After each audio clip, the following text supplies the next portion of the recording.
बिस्मिल्लाह वल्हम्दुलिल्लाह वस्सलातु वस्सलाम अला रसूलिल्लाह अम्मा बाद। जैसे ही ईद कुर्बान करीब आती है तो बाज़ लोग ऐसे हैं जो इख्तिलाफी मसाइल को उम्मत के सामने उजागर करते हैं। उनका मिशन मकसद उम्मत के शराजे को बिखेरना होता है, उम्मत की वहदानियत को फुरकत में बदलना होता है। जबकि आपको क्या ज़रूरत है इख्तिलाफी मसाइल को छेड़ने की? आपको ज़रूरत ही क्या है? इतने जानवर मौजूद हैं कुर्बानी के, उनको करें। तो भैंस के मुतालिक कहा जा रहा है जी भैंस की कुर्बानी जायज़ नहीं है, घोड़े की कुर्बानी जायज़ नहीं। भाई उनसे दलील पूछी जाए कि भैंस की कुर्बानी क्यों जायज़ नहीं, तो सबसे पहले आप ये एक गैर मुकल्लिद अहले हदीस के मुफ्ती साहब हैं, उनका बयान सुने। ये आपने कुर्बानी के लिए लाए हुए हैं बेचने के लिए? क्या उम्र है इसकी? पठान ले जाते हैं ड्यूटियाँ। पठान लेके जाएं या कोई भी मुसलमान लेके जाए, बात तो ये है कि कुर्बानी के जानवरों में भैंस या कट्टा जो है उसको अल्लाह के नबी सल्लल्लाहु अलैहि वसल्लम से सबूत नहीं है। कुरान मजीद में अल्लाह ताला ने 8 जानवरों का जिक्र किया है, जिनके अंदर गाय है, बैल है, और इसी तरह भेड़ और दुम्बा है, बकरा और बकरी है, ऊँट और ऊँटनी है। जिसमें गाय जो है वो भैंस या भैंसा जो है वो कतान इसमें कुर्बानी के जानवरों में शामिल नहीं है। ये हलाल जानवर है, इसका गोश्त खाना, इसका दूध पीना जायज़ और दुरुस्त है। लेकिन कुर्बानी अल्लाह के नबी सल्लल्लाहु अलैहि वसल्लम ने नहीं की, सहाबा किराम रिज़वानुल्लाह अलैहिम अजमाइन ने नहीं की, क्योंकि आप अल्लाह रब्बुल आलमीन का कुर्ब हासिल करना चाह रहे हैं तो ऐसे जानवर को करिए, क्योंकि यहाँ पर बेशुमार जानवर आपको वो मिलेंगे जिनकी कुर्बानी खुद रसूलुल्लाह सल्लल्लाहु अलैहि वसल्लम ने की है, तो उस पर आपको अजर मिलेगा, इस जानवर पर आपको अजर नहीं मिलेगा। असल चीज़ तो ये है ना, लक़द कान लकुम फ़ी रसूलिल्लाहि उस्वतुन हसना। अल्लाह के रसूल सल्लल्लाहु अलैहि वसल्लम हमारे लिए आइडियल हैं, रहनुमा हैं, उस्वा-ए हसना हैं। नबी करीम सल्लल्लाहु अलैहि वसल्लम ने जिन जानवरों की कुर्बानी की है और खुद कुरान मजीद में अल्लाह ने जिन जानवरों का जिक्र किया है उनकी कुर्बानी जो है वो मसनून होगी और इसकी कुर्बानी गैर समात फरमा ली। देखें, भैंस की कुर्बानी के ऊपर उम्मत का इजमा है, उम्मत का मुत्तफिका फैसला है कि भैंस की कट्टे की कुर्बानी जायज़ है।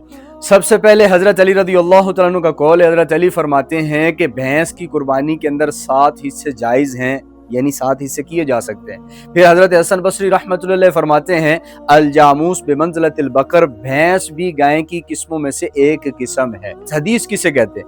हदीस कहते हैं किसी सहाबी का कौल, किसी सहाबी का फेल और किसी ताबी का कौल, इनको हदीस कहते हैं। तो हसन बसरी रहमतुल्लाह अलैह, हज़रत अली मौला अली शेर खुदा रज़ियल्लाहु तआला अन्हु, उनका कौल, ये सारे क्या बन गए? हदीस बन गए।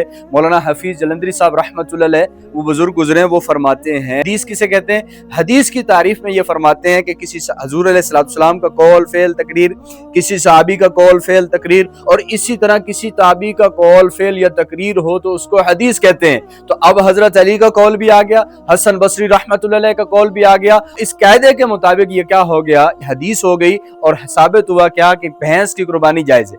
अब इसकी दलील आपने समात फरमाई। दलील क्या दे रहा था कि भैंस जो है जज़ीरतुल अरब में नहीं है, भैंस की कुर्बानी इस वजह से जायज नहीं है कि हुजूर अलैहिस्सलाम के जमाने में नहीं थी।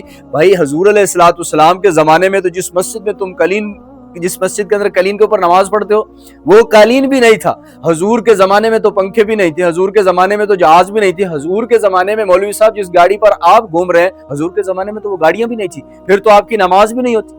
कि मस्जिद के अंदर कालीन है, मस्जिद के अंदर एसी लगा हुआ है, हुजूर के जमाने में नहीं था। तो ये अकल में आने वाली दलील नहीं, बेतुकी दलील है और लोगों के अकायद को खराब करने के लिए कहा जा रहा है। इमाम अहमद इब्न हंबल रहमतुल्लाह अलैह से किसी ने पूछा कि हजरत क्या भैंस के अंदर 7 हिस्से हो सकते हैं? हजरत ने फरमाया ला आरिफु खिलाफ हाज़ा, मुझे नहीं पता कि इसके मुतालिक भी कोई जो है वो कोई इख्तलाफ करेगा। अल्लामा अबू बकर मोहम्मद इब्राहिम फरमाते हैं व अजमअ अला अन्ना हुक्मल जवामीस का हुक्मल बकर, ऐमा हजरात का इस बात पर इजमा है कि भैंस की कुर्बानी जायज है।